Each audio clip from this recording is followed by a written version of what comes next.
Walton smart fridge presents TVS ইনসাইটে আপনাদের স্বাগত জানাচ্ছি আমি শেখ আব্দুল্লাহ।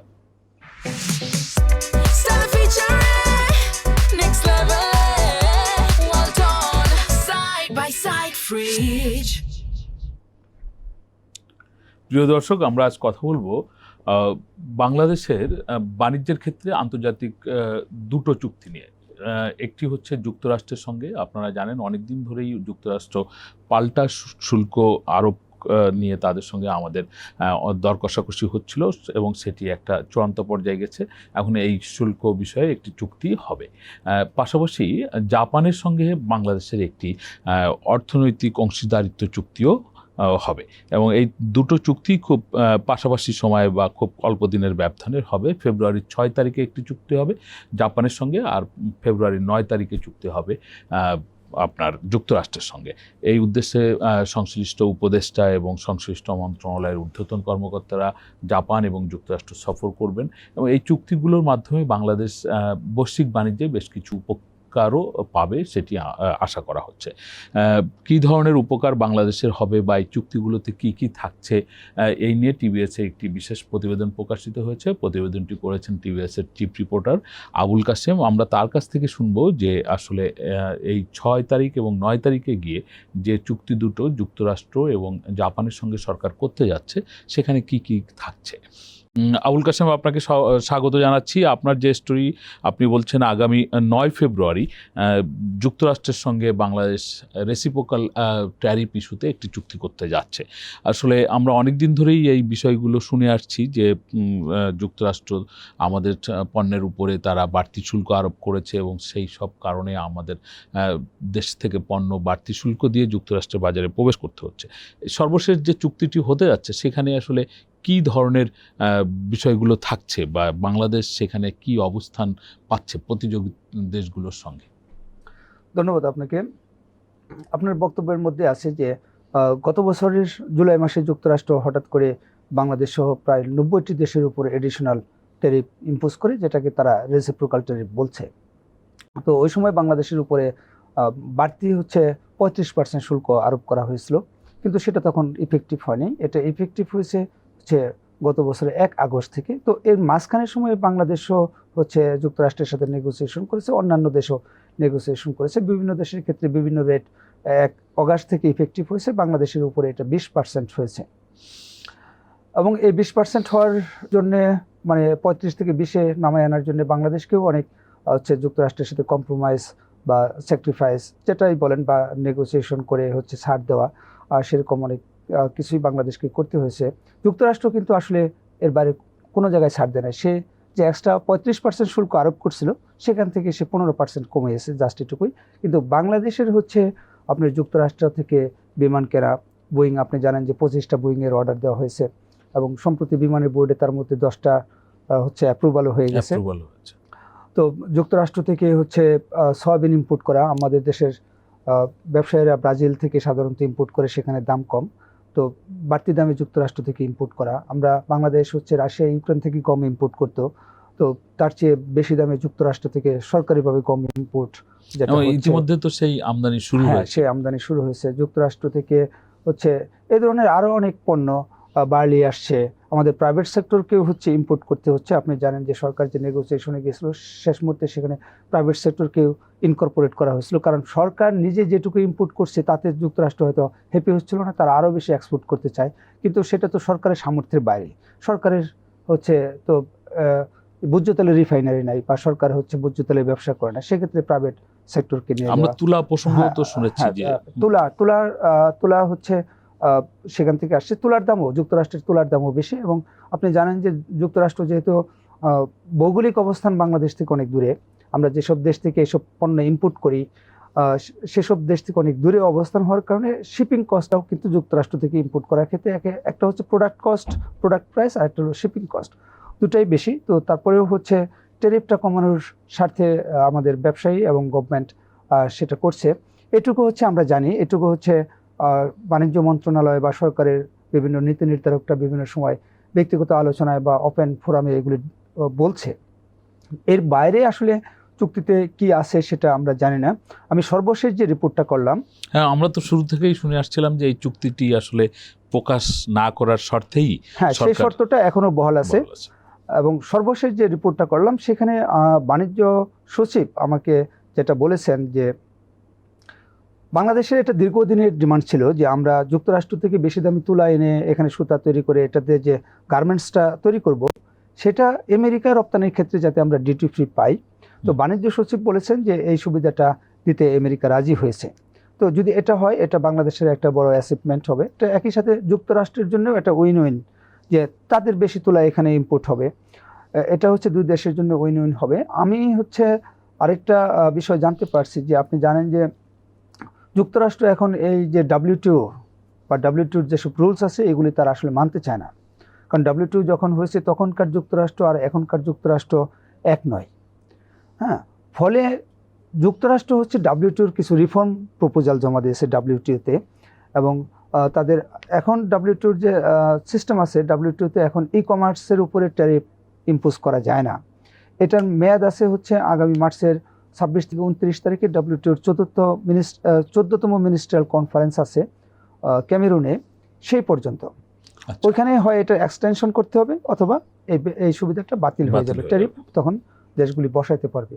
তো যুক্তরাষ্ট্র চাচ্ছে যে পার্মানেন্টলি যাতে ই কমার্সটা ট্যারিফ ফ্রি থাকে, কারণ তাদের হচ্ছে যুক্তরাষ্ট্র বড় বড় কোম্পানিগুলি তারা হচ্ছে ই কমার্সের বিজনেস করে, গ্লোবালি তারা এই বিজনেস করে। প্লাস হলো যে যুক্তরাষ্ট্রের হচ্ছে অনেক ডিজিটাল সার্ভিস, আপনি ধরুন বই, মুভি আর এই জাতীয় আরও অনেক কিছু আছে।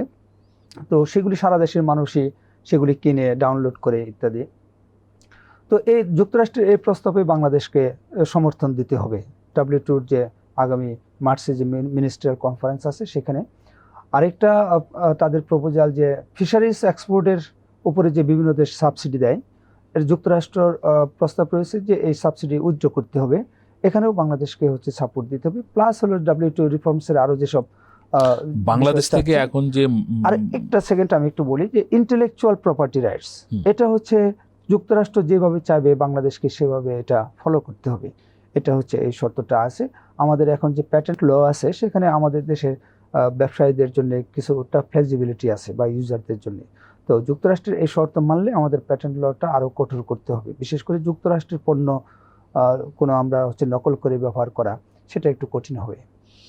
এই যে শর্তগুলোর কথা আপনি বললেন, এবং যুক্তরাষ্ট্রের বাজারে আমরা এখন যে শুল্ক দিয়ে প্রবেশ করব, এই সব কিছু মিলিয়ে যদি আপনি বলেন তাহলে যুক্তরাষ্ট্রের বাজারে অন্য যে সমস্ত দেশ, বাংলাদেশের সম পর্যায়ের অন্য যে সমস্ত দেশ যাচ্ছে, সেখানে বাংলাদেশের অবস্থানটা কেমন দাঁড়াচ্ছে?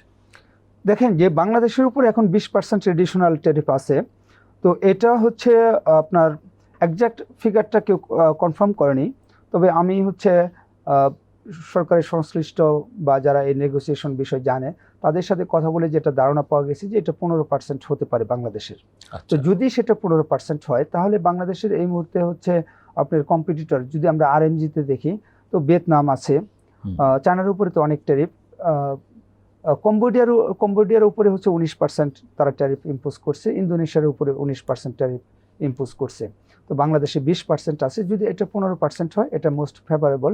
কিন্তু আমরা এর আগে হচ্ছে রয়টার্সের একটা নিউজ দেখেছি যে ইন্ডিয়া কিন্তু নেগোসিয়েশনে আছে যুক্তরাষ্ট্রের সঙ্গে, এবং আপনি জানেন যে গতকালকে ট্রাম্প বলেছে যে ইন্ডিয়া রাশিয়া থেকে তেল ইম্পোর্ট বন্ধ করে ভেনেজুয়েলা থেকে তেল আমদানি করবে, এটা হচ্ছে আমেরিকার প্রস্তাব অনুযায়ী। ফলে আমি এর আগে রয়টার্সের নিউজ দেখছিলাম যে ইন্ডিয়ার ট্যারিফটাও কমে 15% হতে পারে। তো সেক্ষেত্রে যদি বাংলাদেশে 15% হয়, বাংলাদেশের হচ্ছে প্রতিযোগিতার চেয়ে অ্যাটলিস্ট বেশি হবে না, এটা বলা যায়। আপনার নিউজের মধ্যে আপনার আরেকটি অংশ আছে, বাংলাদেশ আরেকটি চুক্তি আন্তর্জাতিক বাণিজ্যের ক্ষেত্রে করছে এবং সেটি বেশ সিগনিফিকেন্ট অর্থনৈতিক অংশীদারিত্ব চুক্তি জাপানের সঙ্গে, এবং সেটি এই যুক্তরাষ্ট্রের সঙ্গে চুক্তির ঠিক আগেই হবে বলে আমরা বাণিজ্য মন্ত্রণালয় থেকে শুনছি বা আপনি নিউজেও উল্লেখ করেছেন। তো এইখানে আসলে বাংলাদেশ কি ধরনের চুক্তি করতে যাচ্ছে জাপানের সঙ্গে? দেখেন যে জাপানের সাথে যে ইকোনমিক পার্টনারশিপ এগ্রিমেন্ট, এটা হচ্ছে বিগত সরকার, আওয়ামী লীগ সরকার এটা হচ্ছে শুরু করেছিল। তখন ওই সময় ফিজিবিলিটি স্টাডি হয়েছিল এবং ফিজিবিলিটি স্টাডি অ্যাক্সেন্স হয়েছিল, নেগোসিয়েশনটাও তখন শুরু হচ্ছিল আর কি। দু একটা সেশন মনে হয় ওই সরকারের সময় নেগোসিয়েশন হয়েছে।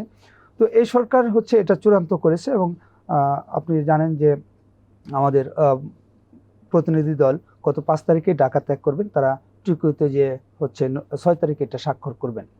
তো এই ইপিএ যেটা যে সেন্সে এটার নাম ইপিএ, যে ইকোনমিক পার্টনারশিপ এগ্রিমেন্ট, এটা কিন্তু হচ্ছে সামথিং মোর দ্যান এফটিএ। এফটিএতে সাধারণত হচ্ছে ট্রেড রিলেটেড ইস্যুগুলাই থাকে, কিন্তু যখন এটা সেপা বা ইপিএ ফরম্যাটে চলে যায় তো এর সাথে হচ্ছে বিনিয়োগ, তারপরে হচ্ছে আপনার কর্মসংস্থান, আরও অনেক বিষয়, অর্থনৈতিক সহযোগিতা, কোঅপারেশনের বিষয়গুলি এখানে থাকে। কিন্তু আমরা হচ্ছে বাণিজ্য মন্ত্রণালয় থেকে আমাদেরকে যেটুকুই ডিসক্লোজার দেওয়া হয়েছে সেখানে আমরা ওই অর্থনৈতিক অংশীদারিত্ব বা সহযোগিতা জাপান থেকে বাংলাদেশ বিপুলভাবে বাড়বে এরকম হচ্ছে কিছু আমাদের চোখে পড়ে নাই। কিন্তু বাংলাদেশের 7,900 পণ্য প্রাথমিকভাবে হচ্ছে সেখানে ডিউটি অ্যাক্সেস পাবে। এবং এটা আমরা দেখলাম যে আপনার একটা নিউজে আপনি করেছেন যে এরপরে আগামী 6 বছর বা 1 দশকের মধ্যে হচ্ছে জাপানের গাড়ি সহ সব পণ্যে বাংলাদেশের ডিউটি ফ্রি আসবে।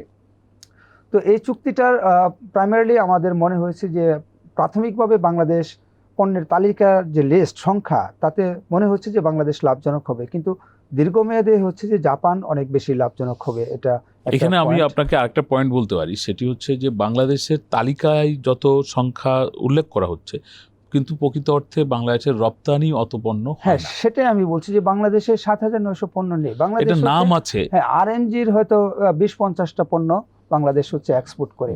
ফলে এটা লং টার্মে যদি আমরা জাপানের সাথে এই যে ইপিএ যেটা সাইন হচ্ছে এটার বেনিফিট পেতে চাই, তাহলে বাংলাদেশে ইনভেস্টমেন্ট হোক, জাপানি ইনভেস্টমেন্ট হোক, অথবা অন্য দেশ থেকে এফডিআই হোক, এখানে ইনভেস্টমেন্টের প্রয়োজন হবে, যেটা আমরা এখানে উৎপাদিত পণ্য আমরা জাপানে এক্সপোর্ট করতে পারবো। না হলে বাংলাদেশ এটা থেকে খুব একটা লাভবান হবে বলে আমার মনে হচ্ছে না।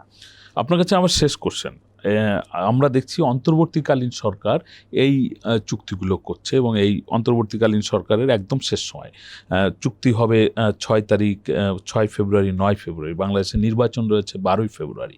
একদম শেষ পর্যায়ে এসে মানে এই ধরনের চুক্তি, যে এখানে দীর্ঘমেয়াদে চুক্তিটি হবে এবং এটি আমরা দেখেছি এই ধরনের চুক্তি এর আগে করার ক্ষেত্রে সরকারগুলো চুক্তির প্রেক্ষাপট নিয়ে জাতীয় সংসদেও আলোচনা হয়েছে। তো সেই রকম একটা পর্যায় থেকে সেই অন্তর্বর্তী সরকারের এই চুক্তি করার বিষয়টিকে আপনি কিভাবে দেখছেন? এখানে এটা একটা ব্রড কোশ্চেন, আমি একটু সময় নিয়ে বলতে চাই যে আমাদের সংবিধানের অনুযায়ী হচ্ছে যে কোনো বিদেশি রাষ্ট্রের সাথে কোনো চুক্তি করতে হলে এটা জাতীয় সংসদে আলোচনা করতে হয়। কিন্তু আমরা দেখছি যে বিভিন্ন পলিটিক্যাল গভর্নমেন্টও হচ্ছে এটা আসলে ওইভাবে চুক্তির ড্রাফট এমপিদের কাছে দিয়ে সেটা নিয়ে ওরকমভাবে আলোচনা হয়নি। সেটা না হলেও সংসদীয় কমিটির কাছে কিন্তু সেগুলো সংসদীয় কমিটিতে যায়। হ্যাঁ, দ্বিতীয় বিষয় হলো যে আপনি জানেন যে এই গত সপ্তাহেই ইকোনমিক রিপোর্টার্স ফোরামের একটা প্রোগ্রামে আমাদের পরিকল্পনা উপদেষ্টা এসেছিলেন। তিনি তার বক্তব্যে বলেছেন যে এই সরকার কি একটা এনজিও সরকার, নাকি গণ অভ্যুত্থান পরবর্তী সরকার, না অন্তর্বর্তীকালীন সরকার, না স্বাভাবিক সরকার, সেটা উনি নিজেই হচ্ছে বুঝতে পারছেন না। তো এই জিনিসটা যে সাধারণত হচ্ছে নির্বাচনের সময় আগে যে আমাদের কয়েকটা সময় যে তত্ত্বাবধায়ক সরকার থাকতো, সেই ধরনের সরকার হচ্ছে বিদেশি রাষ্ট্রের সাথে কোনো চুক্তি করেনি। সবসময় হচ্ছে রাজনৈতিক সরকার চুক্তি করেছে। কিন্তু এখন এই ইন্টারিম গভর্নমেন্ট, অন্তর্বর্তীকালীন সরকার, এরা হচ্ছে নিজেদেরকে হচ্ছে রেগুলার গভর্নমেন্ট হিসেবেই তারা নিজেদেরকে মনে করতে, এবং তারা কিন্তু সব ধরনের চুক্তি করছে এবং এইসব চুক্তি হচ্ছে অনেকটা G2G, এবং হচ্ছে আপনার দেশের জনগণ জানে না যে এই চুক্তির মধ্যে কি আছে। আমরা দেখছি যে চিটাগাং পোর্টের 2টা কন্টেনার টার্মিনালে অলরেডি চুক্তি হয়ে গেছে, সেখানে বিস্তারিত কি আছে কেউ কিন্তু জানে না। আরেকটা চুক্তি নিয়ে আলোচনা হচ্ছে। এবার আসেন যে বাণিজ্য চুক্তি। 2013 সালের 25 নভেম্বর যুক্তরাষ্ট্রের সাথে বাংলাদেশের একটা চুক্তি হয়েছিল, সেটা হচ্ছে টিকফা চুক্তি। এবং 25 নভেম্বর যখন এই চুক্তিটা হয় তখন বাণিজ্য সচিব ছিলেন মাহবুব আহমেদ, যিনি এখন পরবর্তীতে তিনি অর্থ সচিব। ওই দিন হচ্ছে ঢাকায় হলো তফসিল ঘোষণা হয়েছে, নির্বাচনের তফসিল ঘোষণা হয়েছে, এবং এট এ টাইম হচ্ছে ওয়াশিংটনে এই চুক্তিটা স্বাক্ষর হয়েছে। তার মানে হচ্ছে যে আপনার পলিটিক্যাল গভর্নমেন্টের লাস্ট দিনে এই চুক্তিটা স্বাক্ষর হয়েছে।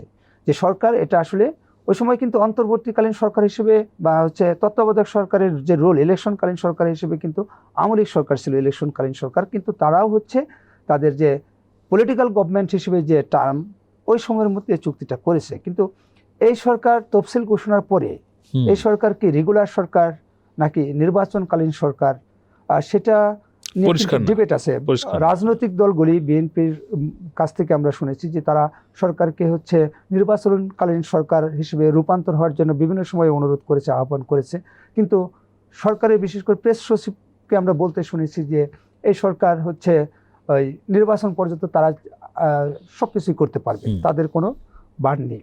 তো এরকম একটা সিচুয়েশনে হচ্ছে ইলেকশনের এই এক সপ্তাহ আগে শেষ মুহূর্তে দুটা ইম্পর্টেন্ট চুক্তি স্বাক্ষর হচ্ছে, এবং যে চুক্তির ভিতরে আসলে কি আছে আমাদের পরবর্তী সরকারে যারা আসবে তারা হয়তো জানেন না। সরকার যদি ইনফরমালি তাদের সাথে শেয়ার করে থাকে সেটা ভিন্ন কথা, কিন্তু আমরা সাংবাদিকরা অ্যাটলিস্ট জানি না যে সরকার এই চুক্তিগুলো নিয়ে হচ্ছে পলিটিক্যাল পার্টি, মেজর পলিটিক্যাল পার্টিগুলির সাথে কোনো ডিসকাশন করেছে। তো এবং বিশেষ করে যুক্তরাষ্ট্রের যে চুক্তির একটা ড্রাফট যেটা বাংলাদেশকে শুরুতে তারা পাঠিয়েছিল, সেই ড্রাফটটা কিন্তু লিক হয়েছিল। সেখানে হচ্ছে জিও পলিটিক্যাল অনেক ইস্যু আছে, চীনের সাথে কি ব্যবসা করা যাবে, কার সাথে কি করা যাবে, কি করা যাবে না, যুক্তরাষ্ট্র কোনো দেশের উপরে স্যাংশন দিলে সেখানে বাংলাদেশকেও স্যাংশন দিতে হবে, এই ধরনের অনেক জটিল বিষয় ছিল। তো পরবর্তীতে আমরা বাণিজ্য উপদেষ্টাকে বলতে শুনেছি যে বাংলাদেশ হচ্ছে শুধু হচ্ছে বাণিজ্য বা অর্থনৈতিক বিষয় নিয়ে নেগোসিয়েশন করে একটা চুক্তিতে পৌঁছাতে চায়, বাণিজ্যের বাইরে, আন্তর্জাতিক বাণিজ্যের বাইরে যেসব বিষয় আছে সেগুলি বাংলাদেশ মানবে না, এরকম তাদেরকে আমরা বলতে শুনেছি। কিন্তু ফাইনালি আসলে বাংলাদেশ কতটুকু মানছে কতটুকু মানে নাই, তার ইম্প্যাক্ট দীর্ঘমেয়াদে কি হবে, বা নতুন যে সরকার আসবে সে আসলে এই চুক্তির সকল শর্ত সে ফুলফিল করতে পারবে কিনা, এটা নিয়ে একটা সংশয় থেকে যায়। তো আমার যেটা মনে হয় একজন দেশের একজন নাগরিক হিসেবে, যে চুক্তিটা আমরা যেহেতু 3-4 দিনের ব্যাপার, পরবর্তী সরকারের জন্য রেখে গেলে সেটা কিন্তু খারাপ হতো না। এবং এখন যিনি হচ্ছে যুক্তরাষ্ট্রের নতুন রাষ্ট্রদূত, তার সাথে তো বিভিন্ন পলিটিক্যাল দলের শীর্ষ নেতৃত্বের সাথে মিটিং হচ্ছে। তো এটা হচ্ছে যুক্তরাষ্ট্রের সাথে নেগোসিয়েশন, এই সরকার মোটামুটি একটা চূড়ান্ত পর্যায়ে নিয়ে পরবর্তী সরকারের জন্য একটা সাজেশন রেখে যেতে পারত। তো পরবর্তী সরকার এসে যুক্তরাষ্ট্রের সাথে এই বিষয়ে দু একটা মিটিং করে এটা কিন্তু ফাইনাল করে চুক্তি যদি স্বাক্ষর করতো, সেটা আমার বিবেচনায় সেটা ভালো হতো। ধন্যবাদ আবুল কাশেম আপনাকে। এতক্ষণ ধরে প্রিয় দর্শক আপনারা শুনছিলেন আবুল কাশেমের কাছ থেকে যে যুক্তরাষ্ট্র এবং জাপানের সঙ্গে আমাদের সরকার কি ধরনের চুক্তি করতে যাচ্ছে, এবং সেই চুক্তির আসলে শেষ সময়ে এসে করার যৌক্তিকতা বা সেখানে কি আছে বা নেই এইগুলো পরিষ্কার না, এইসব নিয়েও আবুল কাশেম তার মতামত রাখলেন। প্রিয় দর্শক, আমাদের আলোচনা আপনাদের ভালো লাগলে আপনারা শেয়ার করবেন, লাইক করবেন, আমাদের সঙ্গে থাকবেন। সকলকে ধন্যবাদ।